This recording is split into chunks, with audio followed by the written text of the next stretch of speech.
وَكَمْ أَهْلَكْنَا قَبْلَهُمْ مِنَ الْقُرُونِ. اللہ فرماتے ہیں میری زمین پہ عداوت نہ کرو، فساد نہ مچاؤ، قتل نہ کرو، خون نہ بہاؤ، ناحق لوگوں کا خون نہ بہاؤ. اللہ پاک کی زمین ہر روز صبح کو عرض کرتی الہی لوگ مجھ پہ زنا کر کے چلتے ہیں، بدماشی کر کے چلتے ہیں، اجازت دے میں لقمہ بنا کر نگل جاؤں. مجھے اپنے اوپر ان کا چلنا پسند نہیں، مجھے اچھا نہیں لگتا. ہر روز آواز لگاتی ہے ظالمو، بدکارو، بدماشو، میرے اوپر دندناتے پھرتے ہو. ایک نہ ایک دن میرے اندر آؤ گے، تمہیں پتہ چل جائے گا کہ میں تم کو کتنا دشمن رکھتی تھی.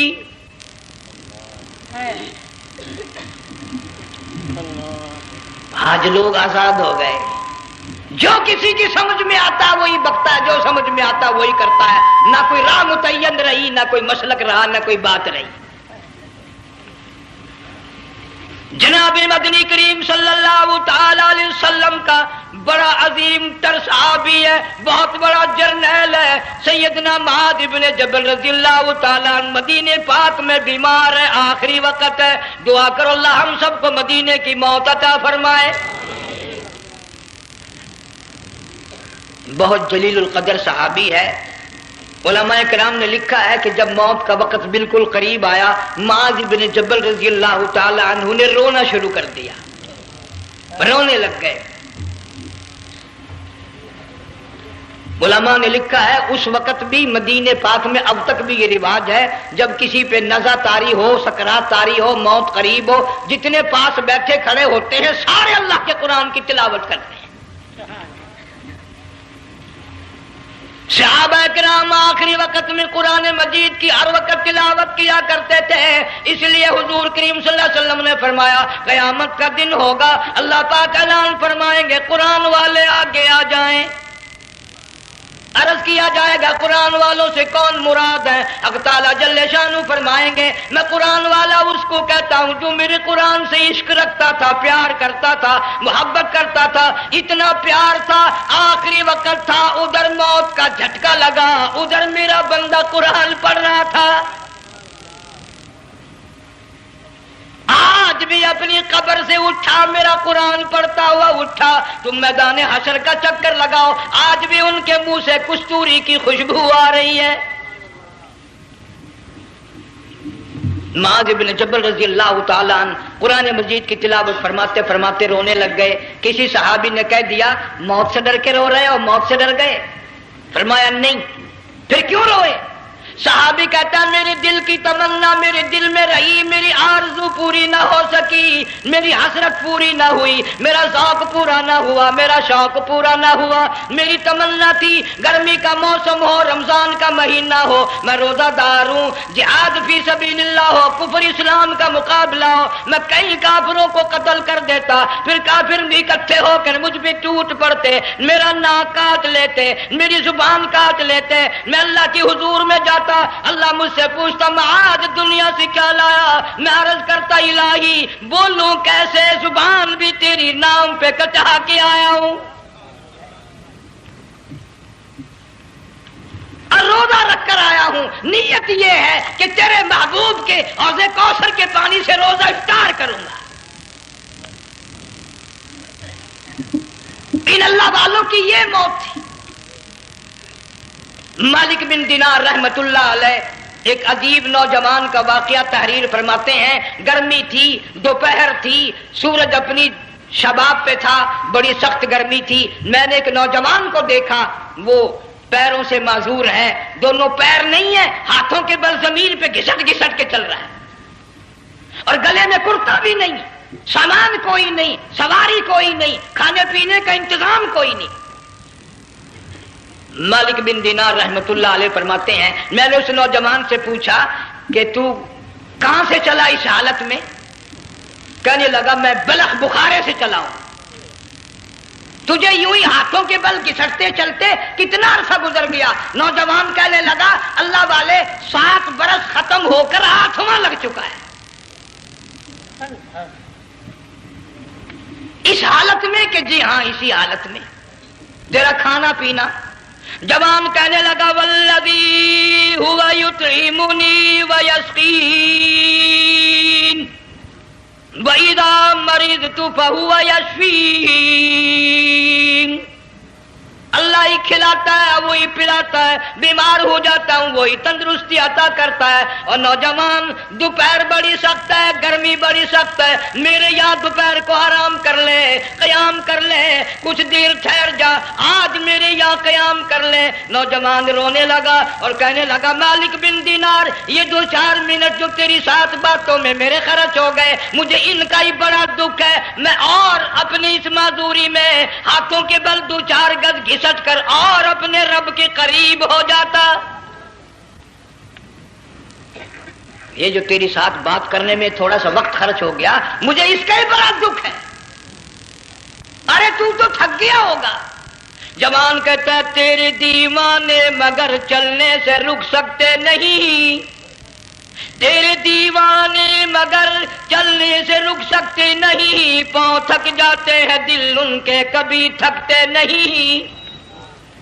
میرے سامنے تھکنے کا نام نہ لو, میرے دل میں عشق کی آگ جلی ہوئی ہے, سوز و گداز کا سمندر طوفان برپا کر رہا ہے. میں نہیں تھکنا جانتا, میرے یہاں نیند کا سوال نہیں, آرام کا سوال نہیں, میں تو گھسٹ گھسٹ کر رب کے دربار میں حاضر ہوا چاہتا ہوں.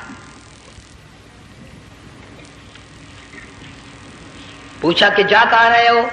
کہنے لگا بیت اللہ کی زیارت کے لیے چلا, روز رسول اللہ صلی اللہ علیہ وسلم کی زیارت کے لیے چلا. کھانا پینا کچھ نہیں کہ نہیں, بس کہ منتظر ہوں اس گھڑی کا کہ کب وہ وقت آئے اور کم نہ جا کر یوں کہوں کہ اے مدینے کی مہاجر سبز گنبد کے مکی, اے مدینے کے مہاجر سبز گنبد کی مکی, عرش ہے تیرے قدم کے فیض سے یہ سرزمین. کب وہ وقت آئے, کب میں مدینے کی گلیوں کو دیکھوں, کب آب و ہوا کو دیکھوں, کب مدینے کی بہاروں کو دیکھوں, کب گنبد خضرا پہ میری نگاہ پڑے, میرے دل کی تسلی ہو جائے. عاشق لوگ یوں ہی کیا کرتے ہیں. دیہات کی ایک عورت آئی رسول اکرم صلی اللہ علیہ وسلم کی وفات شریف کے بعد اور آ کے کہنے لگی بہن عائشہ رضی اللہ تعالیٰ عنہا, میں نے سنا ہے سرکار کی وفات شریف ہو گئی, کیا کہاں دفن کیا کہ اس حجرے میں؟ کہنے لگی مجھے دروازہ کھول کر قبر کی زیارت تو کرا دے. عورت ساتھ دیہات کی رہنے والی چوکٹ پہ کھڑی ہو کے کہنے لگی آقا جب بھی آتی تھی زبان تیری ہوتی تھی, قرآن خدا کا سنتی تھی, مسائل پوچھتی تھی, زیارت کرتی تھی, اب یہ زندگی اچھی نہیں لگتی, میں تیرے قدموں میں مرنا چاہتی ہوں. علماء نے لکھا ہے ایک چیخ ماری, چوکٹ پہ گر کر جان دے دی. سبحان اللہ. مالک بن دینار رحمت اللہ علیہ فرماتے میں بھی اس سال حج کے لیے گیا, مینا میں میں نے دیکھا کہ بڑا مجمع لگا ہوا ہے ایک جگہ, تو میں بھی گیا کہ یہ لوگ کیوں اکٹھے ہیں. میں نے لوگوں میں سے جھانک کر دیکھا تو وہی نوجوان بیٹھا ہے جس کو میں نے دوپہر کے وقت دیکھا تھا. وہی حالت ہے, گلے میں کرتا نہیں, گٹھڑی نہیں, تھیلا نہیں, سامان نہیں, اور رو رو کے یوں کہتا مولا آج کسی نے دمبے کی قربانی دی, کسی نے بکری کی قربانی دی, کسی نے اونٹ کی قربانی دی, کسی نے گائے کی قربانی دی. میں فقیر ہوں, میں مسکین ہوں, میں بالکل مفلس اور نادار ہوں, میرے پاس تو یہ میری جان ہے, میں اس کی قربانی دیا چاہتا ہوں, قبول فرما. ہزاروں لاکھوں لوگوں کے سامنے ایک چیخ ماری اور مینا میں جان دے دی. اس حالت میں ان اللہ والوں کا آخری وقت آتا ہے. ایک ہم لوگ مرتے ہیں ایکسیڈنٹوں میں, سڑکوں پہ, ادھر موت کا جھٹکا لگ رہا, ادھر منہ میں کنجری کا گانا. ارشاد فرمایا مدنی کریم صلی اللہ تعالی علیہ وسلم نے سیاتی علی الناس زمان, اور لوگوں میری امت میں ایک وقت ایسا آئے گا لوگ اتنے برباد ہو جائیں گے, صبح کو آدمی مومن مسلمان ہوگا, شام کو موت آئی تو جنازہ کافر کا اٹھ رہا ہوگا. گھروں میں, محلوں میں آج موت آتی ہے, کنجری کا گانا منہ میں ہوتا ہے. ادھر دم نکل رہا ہے، ادھر کنجری کا گانا کانوں میں آواز آ رہی ہے، میت کو غسل دیا جا رہا ہے، کنجری کی آواز آ رہی ہے، جنازہ اٹھا کر لے جا رہے ہیں، کنجری کی آواز آ رہی ہے، قبر میں میت اتاری جا رہی ہے، کنجری کی آواز آ رہی ہے، قبر پہ مٹی ڈالی جا رہی ہے، کنجری کی آواز آ رہی ہے۔ اس ماحول میں، اس معاشرے میں ہم کس طرح ایمان اور یقین اور ایمان ساتھ لے کر مریں گے؟ ہزاروں نہیں، لاکھوں کو مرتے وقت کلمہ نصیب نہیں۔ قسم دے کر پوچھو، ماں مر رہی ہے، کلمہ منہ سے نہ نکلا، باپ مر گیا، منہ سے کلمہ نہیں نکلا، بیگم صاحبہ چل بسی، منہ سے کلمہ نہیں نکلا، ہزاروں چلے گئے اور اپنے جانے کا پھر بھی یقین نہ آیا۔ تم نے کبھی سوچا تک نہیں، خیال تک نہیں کیا؟ ارشاد فرمایا مدنی کریم صلی اللہ تعالی علیہ وسلم نے، اور لوگوں، ابو ہریرہ رضی اللہ تعالیٰ عنہ سے پوچھا تو کیوں رویا؟ عرض کرنے لگا میرے آقا اتنی کمزوری کبھی نہ دیکھی، اتنی ضعیفی کبھی نہ دیکھی، اتنی ناتوانی کبھی نہیں دیکھی، چہرہ انور بالکل کمزور ہو گیا۔ آپ نے ٹھنڈا سانس لے کر فرمایا ابو ہریرہ تجھے معلوم نہیں موت بالکل قریب آ گئی، بالکل قریب آ گئی موت۔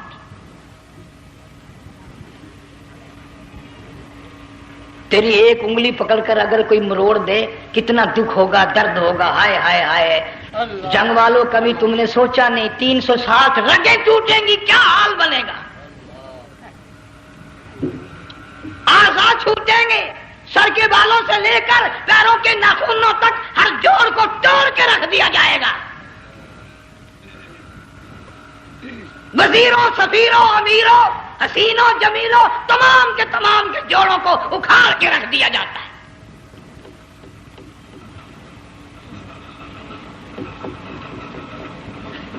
پروگرام تک نہیں مرد عورتوں کا کہ یہ دنیا کسی کی نہ بنی، قبر میں آخر جانا ہی جانا ہے۔ علماء کرام نے لکھا ہے کہ حضرت عیسیٰ علیہ السلام کے پاس لوگ آئے اور کہنے لگے نئی نئی قبروں سے مردے زندہ کر کے دکھاتے ہو، آؤ ہم ایک پرانی قبر پہ لے کے چلتے ہیں، مردہ زندہ کر کے دکھاؤ۔ عیسیٰ علیہ السلام تشریف لے گئے، فرمایا قم باذن اللہ، ایک نوجوان زندہ ہو کر قبر سے نکل کر سامنے آ کر کھڑا ہو گیا۔ عیسیٰ علیہ السلام نے پوچھا تو کون ہے؟ وہ کہنے لگا میرا نام سام ہے، میں حضرت نوح علیہ السلام کا بیٹا ہوں۔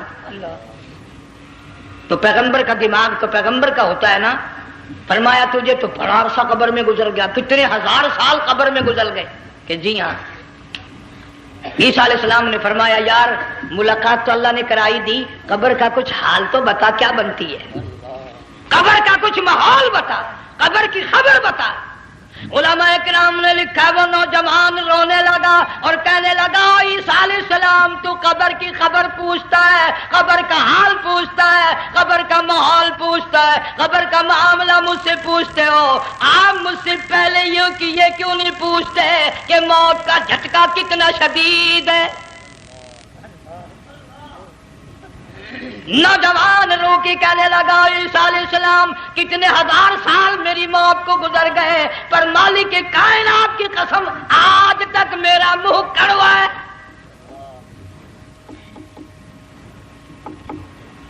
اس لیے جنگ والوں لمبی چوڑی بات کہنے کا وقت نہیں، حالات نہیں، میں تو تمہیں اتنا سا پیغام دینے آیا، کھانے پینے کا زمانہ ہے، میں جانتا ہوں تم کیلے کھاتے ہو، تمہیں کیلے کا ذائقہ معلوم ہے، امرود کا ذائقہ تم کو معلوم ہے، انار کا ذائقہ تمہیں معلوم ہے، انگور کا ذائقہ معلوم ہے، انناس کا ذائقہ معلوم ہے، آم کا ذائقہ معلوم ہے، ہزاروں پھلوں کے ذائقے تمہیں معلوم ہے، ہزاروں مٹھائیوں کے ذائقے تمہیں معلوم ہے، ہزاروں بیکری کی چیزوں کے ذائقے تمہیں معلوم ہے، ہزاروں شربتوں کے ذائقے معلوم ہے، پر تم نے جنگ والوں کبھی بھی قبرستان میں جا کر قبر والوں سے یہ نہیں پوچھا او قبر والوں ذرا بتاؤ تو صحیح موت کا ذائقہ کیسا ہے؟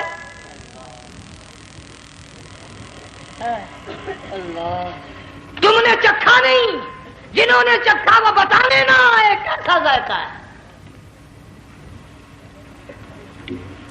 اس لیے قرآن کہتا کلا اذا بلغت التراقی وقیل من راق، وظن أنه الفراق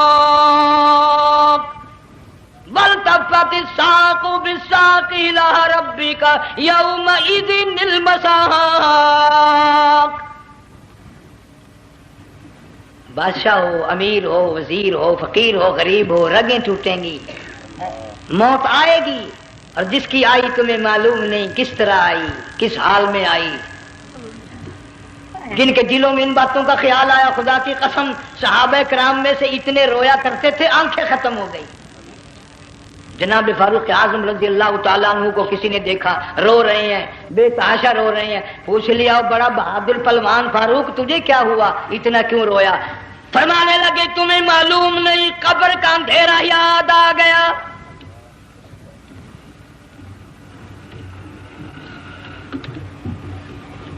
ایک 1,29,000 صحابہ کرام اس آخرت کے لیے قربانیاں دیتے آئے، اولاد کی قربانی دی، مال کی قربانی دی، جان کی قربانی دی، جو کرنا پڑا وہ کر گزرے، لیکن محمد عربی صلی اللہ علیہ وسلم کا دامن نہ چھوڑا. اسی لیے ہر سال اللہ پاک جل شانہ نے اس امت کو یہ موقع دیا کہ سنت خلیل پہ عمل کرتے کرتے قربانیوں کی یاد تازہ ہو جائے، قربانیوں کی یاد تازہ ہو جائے. قرآن کریم میں جا بجا ابراہیم علیہ السلام کا اللہ پاک نے ذکر خیر فرمایا، یوں فرمایا ہم نے ان کے بڑے امتحان کیے، بڑی آزمائش کی، وہ ساروں میں کامیاب ہوئے. تم ہر وقت اللہ سے یہ دعا کیا کرو اللہ ہمیں امتحان میں نہ ڈالے، آزمائش میں نہ ڈالے، ہم امتحان کے قابل نہیں. یہ ہمارے جو امتحان ہوتے ہیں ان میں نقل ماری جاتی ہے، تو اللہ امتحان لے گا تو نقل کیسے ماریں گے، کیسے کام چلے گا؟ جناب ابراہیم علیہ السلام کو اللہ پاک نے ہزاروں امتحان میں مبتلا کیا، ہزاروں آزمائشیں کی، فَأَتَمَّهُنْ سب میں کامیاب گیا، سب میں پاس نکلا. ایک آزمائش ایسی بھی آئی اللہ کی توحید کی وجہ سے، شرک کو مٹانے کی وجہ سے ابراہیم علیہ السلام کا سارا مصر فلسطین دشمن بن گیا. حضرت سارہ کو ساتھ لے کر چل دیے، ایک بیوی ساتھ ہے اکیلا دم میں. یہاں تو لوگ محلوں میں شہروں میں کہتے ہیں جی میں اکیلا ہی ہوں، میں کیا کروں. اگر خلیل کہتا کہ میں اکیلا ہوں تو آج قرآن میں اس کا ذکر خیر کیسے ہوتا؟ پرواہ نہ کی، وہ کہتا میرے لیے میرا اللہ کافی ہے. کون کہتا ہے میں اکیلا ہوں، میری ساتھ تو اللہ ہے.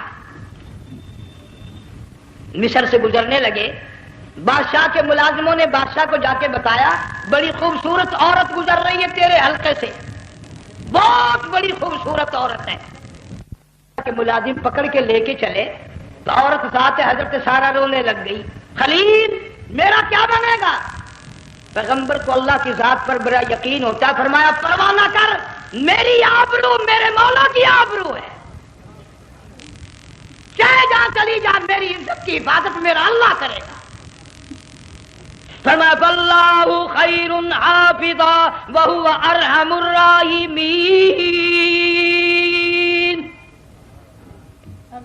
پرواہ نہ کر، میں اس کا پیغمبر ہوں، نبی ہوں، چیخا میں جلا اس کے لیے، سارے دکھ اٹھاتا ہوں اس کے لیے، میری عزت کی حفاظت وہی کرے گا.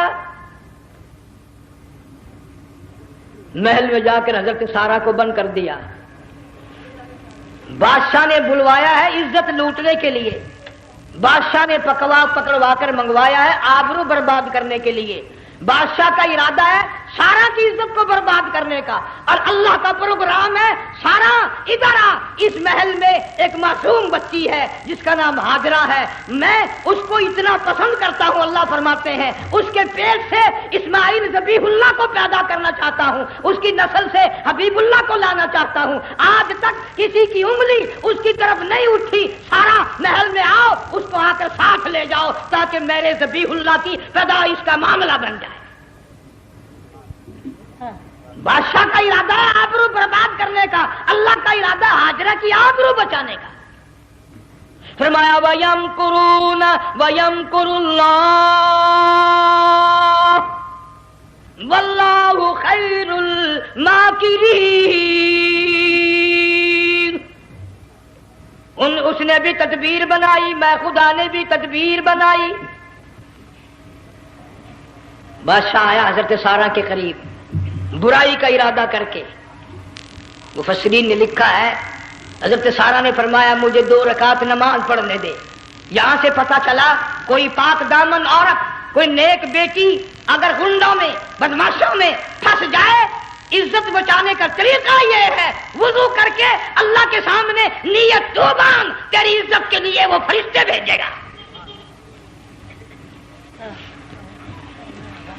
علماء کرام نے لکھا ہے کہ ایک جہاز سمندر میں چل رہا ہے، طوفان آیا، جہاز تختہ تختہ ہو گیا، کچھ لوگ غرق ہو گئے، ڈوب گئے، کچھ تختوں پہ بہ کر کے چلنے لگے۔ ایک عورت گود میں بچہ ہے، ایک حبشی نوجوان دوسرے تختے پہ بیٹھا ہوا جاتا ہے۔ اس نے عورت اکیلی دیکھ کر اپنا تختہ چھوڑ دیا اور بدماشی کے ارادے سے عورت کے تختے پہ آ بیٹھا۔ تم جنگ والے سوچ رہے ہوگے کہ ڈوبتے وقت بھی باز نہ آئے، یہ سیلاب آتے ہیں لوگ بدماشیوں سے باز آئے؟ ڈوب گئے مگر باز نہ آئے، بغیرتی لوگ کرتے ہی رہے۔ علماء کرام نے لکھا حبشی نوجوان نے عورت کا بچہ چھینا، سمندر میں پھینک دیا۔ عورت روئی اور کہنے لگی میرے اللہ، بیٹھی رہتی ہوں، عزت جاتی ہے، حرکت کرتی ہوں، ڈوب جاؤں گی۔ میں نے سنا ہے سمندر کی گہرائیوں سے تو نے یونس علیہ السلام کی سنی تھی، میں تو پانی کے اوپر بہ رہی ہوں، مولا میری آبرو بچا، میرا ایمان بچا، میری عزت بچا، تیرے سوا میری سننے والا کوئی نہیں، لا الہ الا انت سبحانک انی کنت من الظالمین۔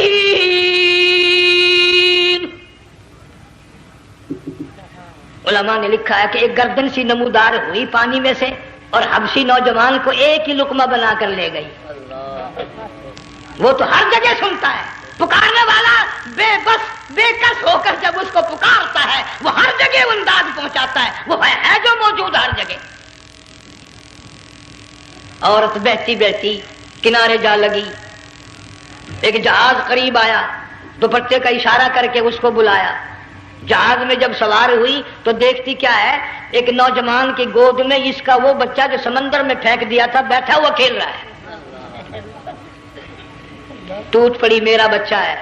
لوگوں نے کہا تیرا کہاں سے آیا؟ ماجرا سنایا، اس طرح ہوا۔ جہاز کے کپتان نے کہا ہم جہاز لے کر آ رہے تھے، غیب سے آواز آئی جہاز ادھر کو لے آؤ ورنہ ڈبو دیے جاؤ گے۔ ہم جب جہاز وہاں لے کر پہنچے تو دیکھتے کیا ہے کہ ایک جانور کی پیٹھ پہ یہ بچہ بیٹھا ہوا کھیل رہا تھا۔ عزت بھی بچی، ایمان بھی بچا، بچہ بھی بچا، اور کوئی بچانے کے لیے تدبیر کرے جبھی نا۔ حضرت سارہ نے نماز پڑھ کر بد دعا کر دی، بادشاہ کے سارے بدن میں درد ہونے لگا۔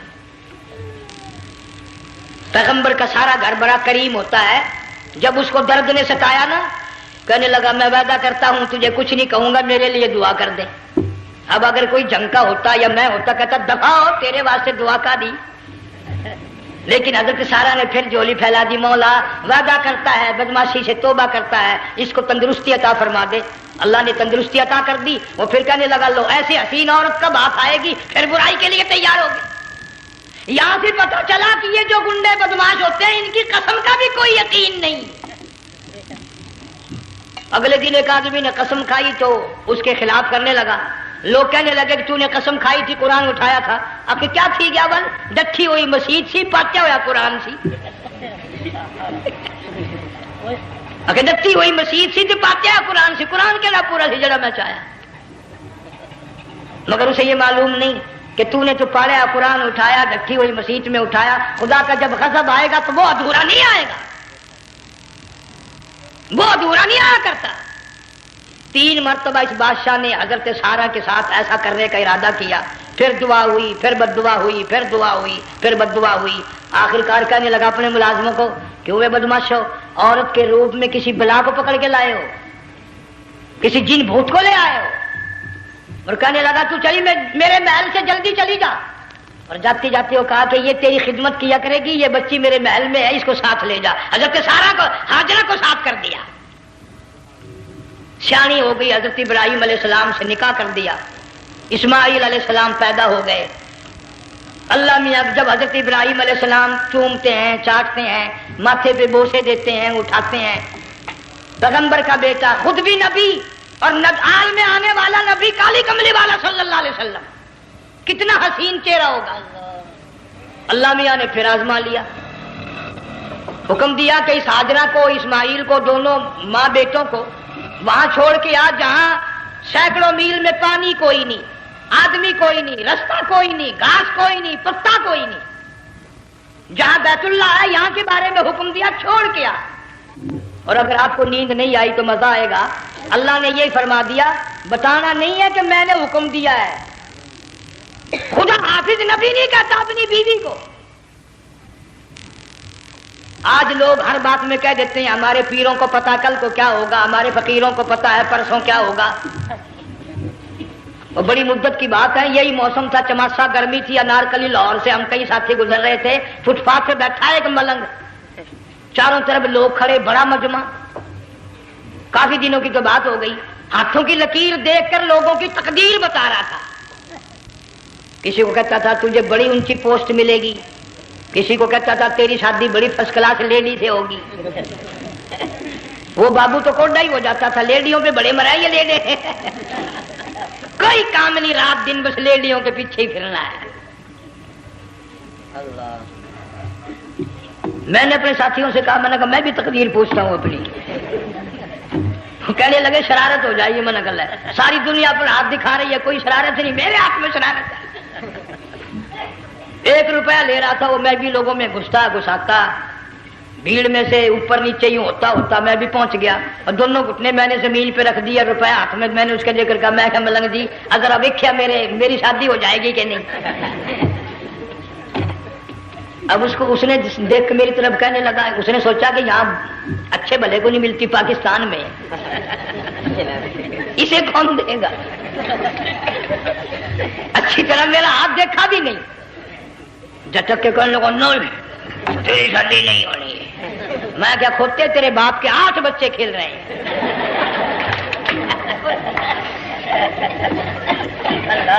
یوں ہی عقیدے بگڑ جاتے ہیں لوگ،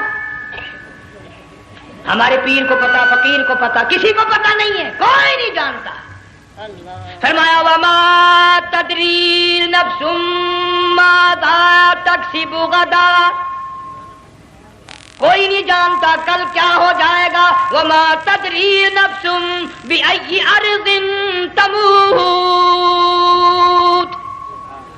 کوئی نہیں جانتا زمین کے کس ٹکڑے پہ موت آئے گی۔ ان اللہ علیم خبیر، ایک اللہ کی ذات جانتی ہے۔ حضرت ہاجرہ اسماعیل علیہ السلام کو چھوڑ کر چل دیے، نہ خدا حافظ کہا، نہ کوئی تسلی دی، تھوڑی سی کھجوریں، تھوڑا سا پانی، ختم ہو گیا۔ ابراہیم علیہ السلام جب دور نکل گئے تو حضرت ہاجرہ نے دیکھا یہ تو چلے گئے، کھڑی ہو کر آواز دی، اے میرے ابراہیم۔ مڑ کر نہیں دیکھتے جنگ والوں، اللہ کا پیغمبر اللہ کی اجازت کے بغیر اپنی بیوی کی طرف نہیں دیکھتا، گھر والی کی طرف نظر اٹھا کر نہیں دیکھتا۔ ایک تم ہو، چٹی داڑھی، بڑھیپا، کالے برقعے والی نظر آ جائے نا، آگے بھاگ کر بڑے میں آتے ہیں، کہاں جانا چاہتی ہیں آپ؟ تیری ماں لگتی ہے، آپ چلی جائے تو یہ کیا ہوا؟ یہ کالے برقعے پہ مرتے مرتے مرتے مرتے مری گئے۔ ایسا عجیب تماشا۔ وہ لاہور پلیٹ فارم پر پھر رہی تھی نا ایک لیڈی برقع اوڑے، آ گیا ایک لیڈا، کہنے لگا سیب نپ لاؤں؟ نے کہا لے آئے، نے کہا واہ کام بن گیا، اسے وہ نپ لے آیا۔ تھوڑی دیر کے بعد کہنے لگا میرے خیال میں پھینٹا بھی ہو جائے، نے کہا لے آئے، نے کہا سبحان اللہ پکا کام ہو گیا۔ وہ سیب نپ بھی پی لی، پھینٹا بھی ڈکار گئی۔ تھوڑی سی دیر کے بعد کہنے لگا سیب لے آؤں؟ وہ لے ہی آیا سیب، کیا آپ کے لیے میں سیب لایا ہوں آپ کھائیں؟ کہنے لگی نہیں آپ کھائیں۔ اس نے سوچا اوہ میری بھی محبت ہو گئی ہے، سیب کھانے کے لیے مجھے بھی کہہ رہی ہے۔ جب اس نے اصرار کیا نا کہ میں تو تیرے لیے لایا ہوں، کھا تو صحیح، کہنے لگی کیسے کھاؤں، میرے منہ میں دانت ہی نہیں ہے۔ اب پتا چلا اسے کہ صبح سے میں تو پرانے پپی کے پیچھے پھر رہا تھا۔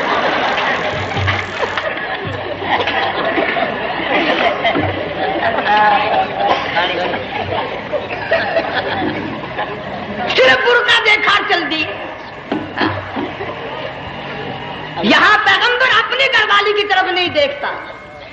حضرت حاجرہ نے اسماعیل علیہ السلام کو سینے سے لگایا، عرب کی قداور مائی، طاقتور مائی، دوڑ لگا کر حضرت خلیل کا راستہ آ کے روک لیا اور کہنے لگی میں جوان عورت، یہ پیارا نور نظر، یہ لخت جگر، شکل تو دیکھو، صورت تو دیکھو، ہمیں یہاں چھوڑ کے جا رہے ہو؟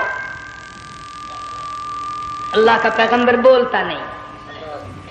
پتہ چلا پیغمبر اللہ کی اجازت کے بغیر سانس نہیں لیتا، آنکھ کا اشارہ نہیں کرتا۔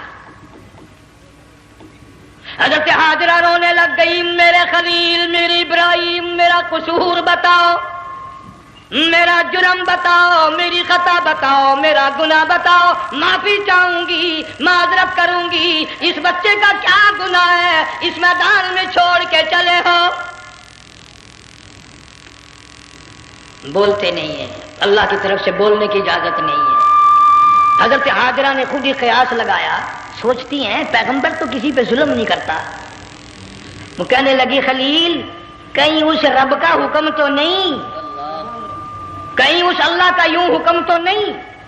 جنگ کے لوگوں اگر خلیل ہاں کہہ دیتا تو کیا حرج تھا؟ ہاں نہیں کہتا، اجازت نہیں، تاکہ حاجرہ کے یقین ایمان کا امتحان مکمل ہو۔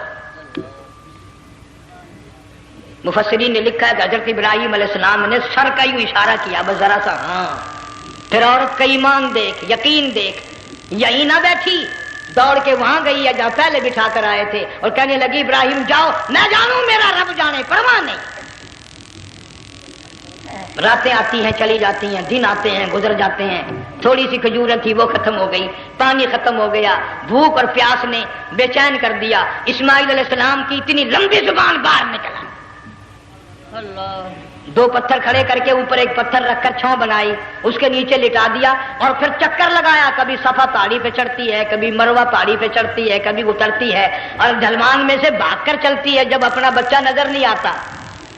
سارے کہہ دو اللہ بڑا بے نیاز ہے، اللہ بڑا، زور سے کہو اللہ بڑا۔ کسی کے 500 سال کے سجدے رد،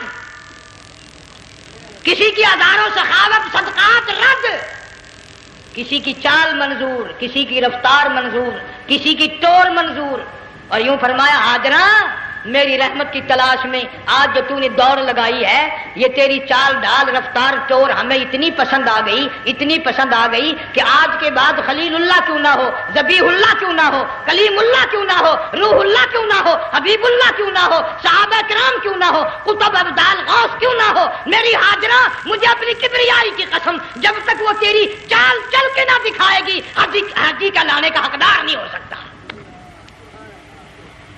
تیری رفتار اسے چلنی پڑے گی۔ فرمایا ان الصفا والمروہ من شعائر اللہ فمن حج البیت او اعتمر فلا جناح علیہ ان یطوف بہما ومن تطوع خیرا فإن اللہ شاکر علیم۔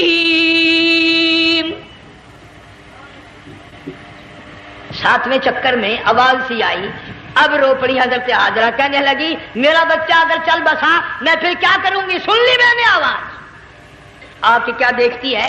اسماعیل علیہ السلام کی نرم و نازک ایڑیاں جس زمین پہ رگڑی گئی تھی وہاں سے چشمہ جاری کر دیا۔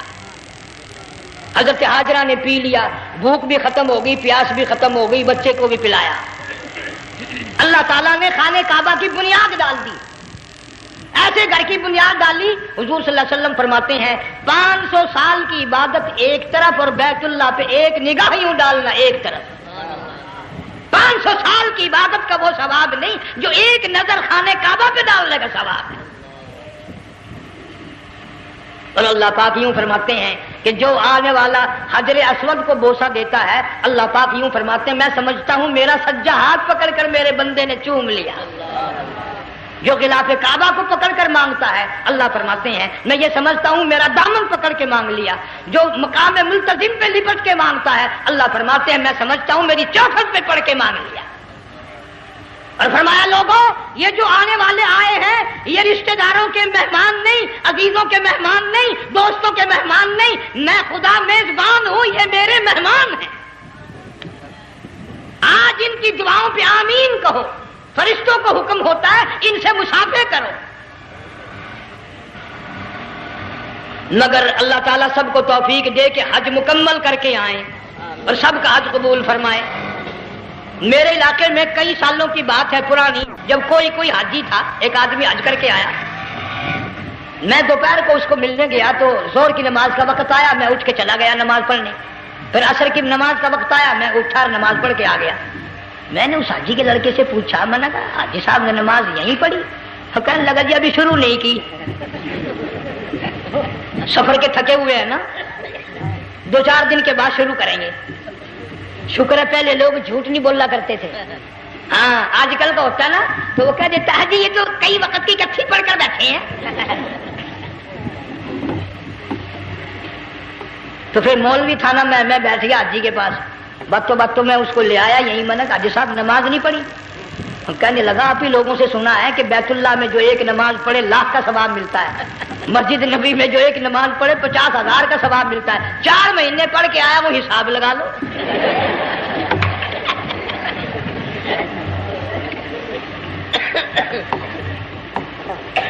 مسائل سیکھتے نہیں، ارکان اور آداب بیت اللہ کے سیکھتے نہیں.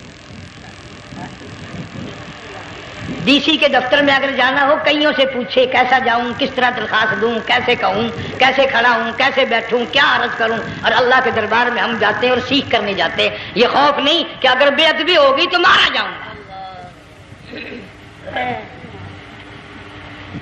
اللہ تبارک و تعالیٰ جل شانہ نے اسماعیل علیہ السلام کی نرم و نازک ایڑیوں سے بنیاد ڈال کر خانہ کعبہ کی اللہ نے ہمیں یہ کعبہ دیا. گناہوں کی معافی مانگنے کے لیے وہاں جاؤ، اللہ تبارک و تعالیٰ کے دربار میں حاضر ہو کر مانگنے کے لیے یہاں جاؤ. ارشاد فرمایا مدنی کریم صلی اللہ تعالی علیہ وسلم نے جو آدمی صحیح ارکان حج کے ادا کر کے واپس جاتا ہے اس طرح واپس آتا ہے گویا آدمی ماں کے پیٹ سے پیدا ہوا. پہلے لوگ یوں ہی حج کیا کرتے تھے، یوں ہی قربانیاں کرتے تھے. اب تو ہر چیز کی لوگ آسانی تلاش کرتے ہیں. پچھلے بقرعید کے موقع پر ہمارے مسجد میں ایک آدمی مجھے کہنے لگا اگر کوئی غریب آدمی مرغی کی قربانی دے دے تو لگ جائے گی. میں نے کہا تو مکھی مار دے انشاءاللہ وہی لگ جائے گی.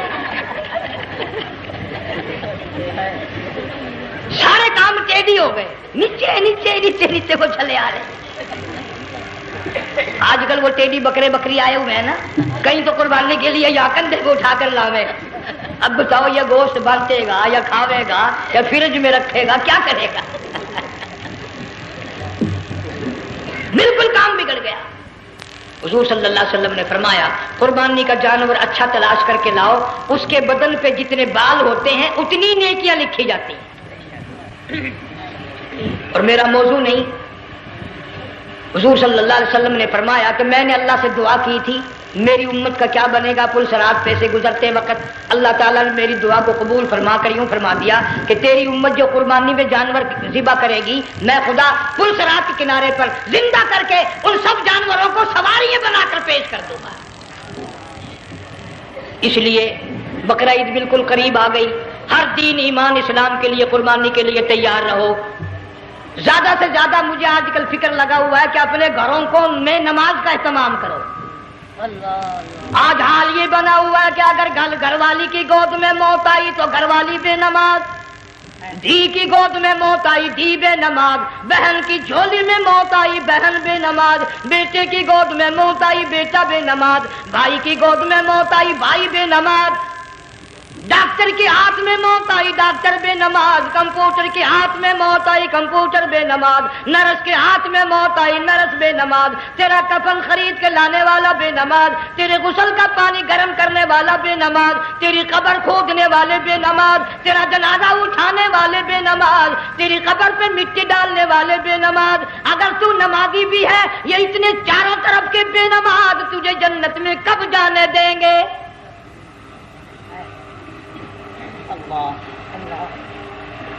اس بچی کا فکر کیوں نہیں کرتا؟